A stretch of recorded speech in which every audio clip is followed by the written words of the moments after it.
Chapter 6. Visionary Fancy.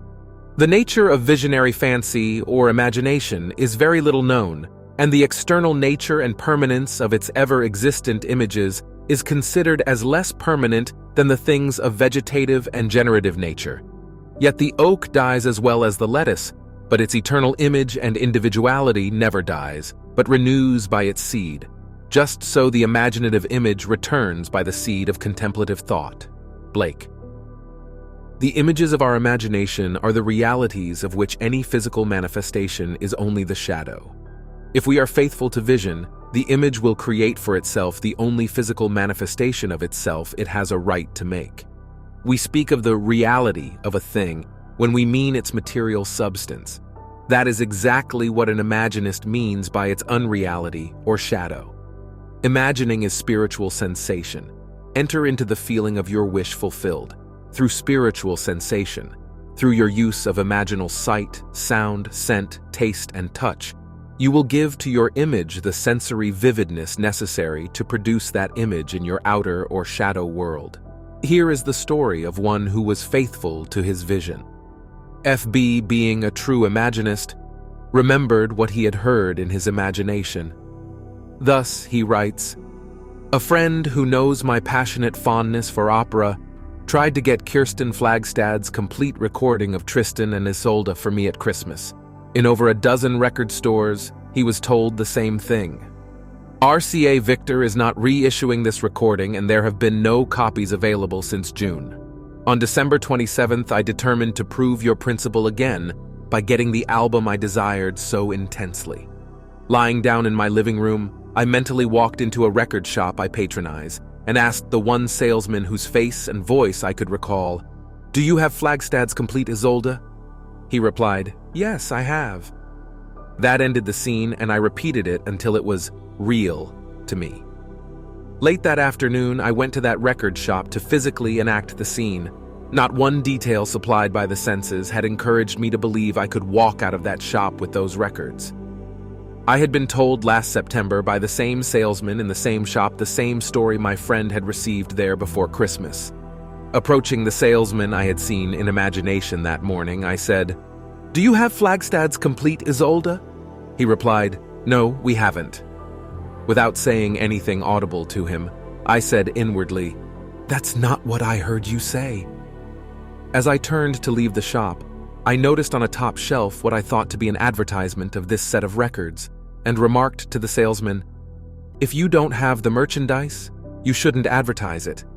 'That's right,' he replied, and as he reached up to take it down, discovered it to be a complete album, with all 5 records. The scene wasn't played exactly as I had constructed it, but the result confirmed what my imagined scene implied. How can I thank you? FB. After reading FB's letter, we must agree with Anthony Eden that an assumption, though false if persisted in, will harden into fact. FB's fancy, fusing with the sense field of the record shop, enriched aspects of it and made them his, what he perceived. Our future is our imagining in its creative march. FB used his imagination for a conscious purpose, representing life as he desired it to be and thereby affecting life instead of merely reflecting it. So sure was he that his imaginal drama was the reality, and the physical act but a shadow, that when the salesman said, 'No, we haven't,' FB mentally said, 'That's not what I heard you say.' He not only remembered what he had heard, but he was still remembering it.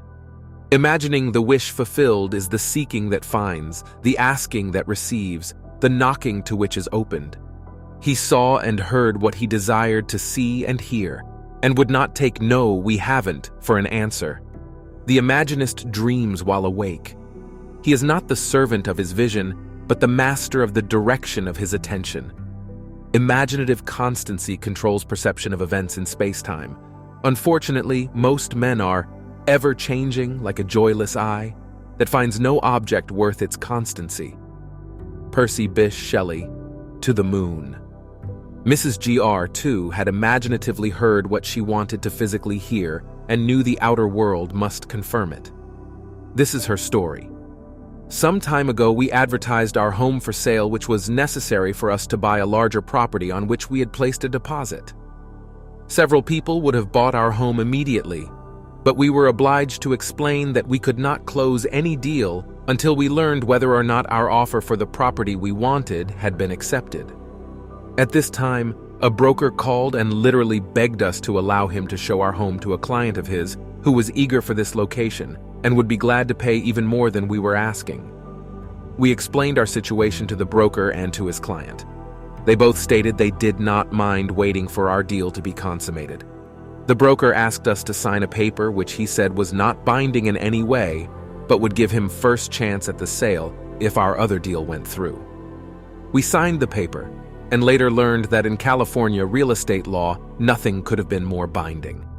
A few days later, our deal for the new property fell through, so we notified this broker, and his verbal response was, "Well, just forget it."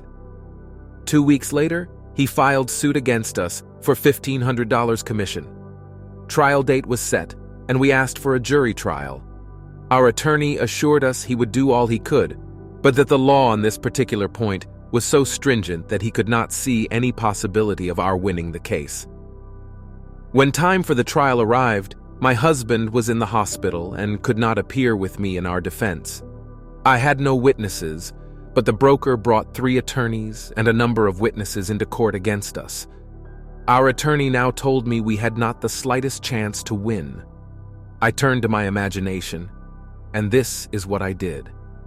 Completely disregarding all that had been said by attorneys, witnesses, and the judge who seemed to favor the plaintiff, I thought only of the words I wanted to hear. In my imagination, I listened intently and heard the foreman of the jury say, "We find the defendant not guilty."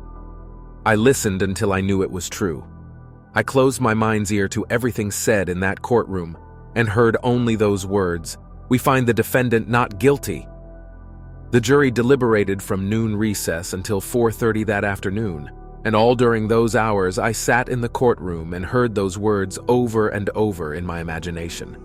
When the jurors returned, the judge asked the foreman to stand and give their verdict. The foreman stood up and said, "We find the defendant not guilty. Mrs. Gr. If there were dreams to sell, what would you buy?" Thomas Lovell Beddoes, Dream Peddlery. Would you not buy your wish fulfilled? Your dreams are without price and without money. By locking up the jury in her imagination, hearing only what she wanted to hear, she called the jury to unanimity on her behalf. Imagining being the reality of all that exists, with it the lady achieved her wish fulfilled. Hebel's statement that the poet creates from contemplation is true of Imaginists as well. They know how to utilize their video-audio hallucinations to create reality. Nothing is so fatal as conformity. We must not allow ourselves to be girt about by the ringed fixity of fact. Change the image, and thereby change the fact. R.O. employed the art of seeing and feeling to create her vision in imagination. A year ago, I took my children to Europe, leaving my furnished apartment in the care of my maid. When we returned a few months later to the United States, I found my maid and all my furniture gone. The apartment superintendent stated that the maid had had my furniture moved by my request. There was nothing I could do at the moment, so I took my children and moved into a hotel. I, of course, reported the incident to the police and also brought in private detectives on the case. Both organizations investigated every moving company and every storage warehouse in New York City, but to no avail. There seemed to be absolutely no trace of my furniture, nor of my maid.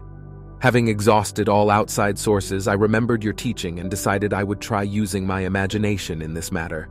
So, while seated in my hotel room, I closed my eyes and imagined myself in my own apartment, sitting in my favorite chair and surrounded by all of my personal furnishings. I looked across the living room at the piano on which I kept pictures of my children. I would continue to stare at my piano until the entire room became vividly real to me. I could see my children's pictures and actually feel the upholstery of the chair in which, in my imagination, I sat. The next day, as I came out of my bank, I turned to walk in the direction of my vacant apartment instead of toward my hotel. When I reached the corner, I discovered my mistake and was just about to turn back when my attention was drawn to a very familiar pair of ankles. Yes, the ankles belonged to my maid. I walked up to her and took hold of her arm. She was quite frightened. but I assured her all I wanted from her was my furniture. I called a taxi and she took me to the place in which her friends had stored my furnishings. In one day, my imagination had found what an entire big city police force and private investigators could not find in weeks. Row. This lady knew of the secret of imagining before she called in the police, but imagining, in spite of its importance, was forgotten owing to attention being fixed on facts. However, what reason failed to find by force, imagining found without effort. Nothing merely goes on, including the sense of loss, without its imaginal support. By imagining that she was seated in her own chair, in her own living room, surrounded by all of her own furnishings, she withdrew the imaginal support she had given to her sense of loss. And by this imaginal change, she recovered her lost furniture and re-established her home. Your imagination is most creative when you imagine things as you desire them to be, building a new experience out of a dream of fancy. To build such a dream of fancy in her imagination, FG brought to play all of her senses: sight, sound, touch, smell, even taste. This is her story. Since childhood, I have dreamed of visiting faraway places. The West Indies particularly fired my fancy, and I would revel in the feeling of actually being there. Dreams are wonderfully inexpensive, and as an adult, I continued to dream my dreams, for I had no money or time to make them come true. Last year, I was taken to the hospital in need of surgery.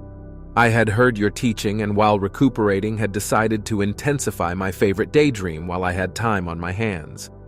I actually wrote to the Alcoa steamship line, asking for free travel folders, and pored over them hour after hour, choosing the ship and the stateroom and the 7 ports I desired most to see. I would close my eyes and, in my imagination, would walk up the gangplank of that ship and feel the movement of water as the great liner pushed its way into free ocean. I heard the thud of waves breaking against the sides of the ship, felt the steaming warmth of a tropical sun on my face, and smelled and tasted salt in the air as we all sailed through blue waters. For 1 solid week, confined to a hospital bed, I lived the free and happy experience of actually being on that ship. Then, the day before my release from the hospital, I tucked the colored folders away and forgot them. 2 months later, I received a telegram from an advertising agency telling me I had won a contest. I remembered having deposited a contest coupon some months before in a neighborhood supermarket, but had completely forgotten the act. I had won first prize and, wonder of wonders, it entitled me to a Caribbean cruise sponsored by the Alcoa steamship line. But the wonder didn't stop there. The very stateroom I had imaginatively lived in and moved about in while confined to a hospital bed had been assigned to me. And to make an unbelievable story even more unbelievable, I sailed on the one ship I had chosen, which stopped in not one but all of the 7 ports I had desired to visit. FG.